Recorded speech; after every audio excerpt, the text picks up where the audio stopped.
Welcome back to my mini vlog. So for today's video, ako nga po ay maglilinis ng mga toys ng aking baby love. Kasi si Miko nagkasakit siya nung nakaraang linggo and kinakailangan natin na ma-disinfect o malinis itong mga toys na to. Syempre, kung nandiyan din yung virus, syempre may sipon kasi siya eh. So yung kamay niya kung saan-saan niya hinahawak ano. So para mas maganda na rin at mas kampante ang loob natin, kinakailangan natin na linisin yung mga toys niya. Simula din nung Sunday, medyo masama na rin yung pakiramdam ko. Lalo na sa gabi, parang nahirapan akong huminga kasi yung sipon ko nga parang nagiging barado yung ilong ko.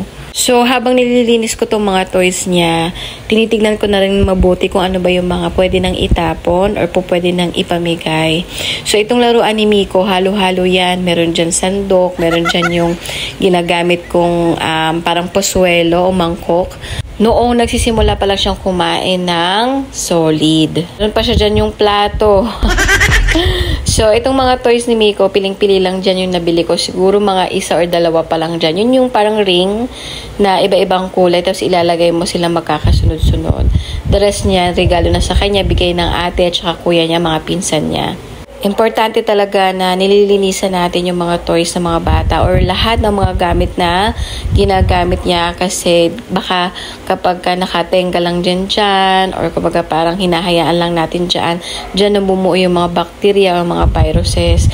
So kapag hinawakan niya yan, sinubo niya yan, ayun, magkakasakit na yung ating mga baby loves. At saka madali lang naman linisan to, parang wala pang 15 minutes tapos ko na lahat.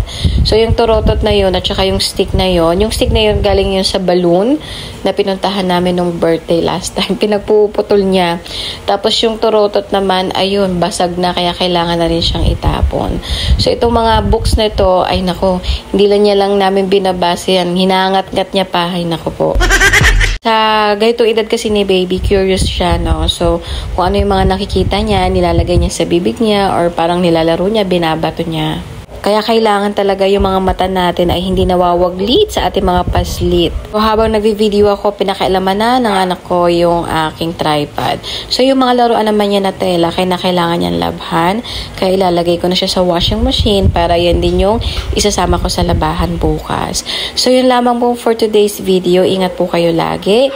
And I hope you can share yung aking video. Salamat po!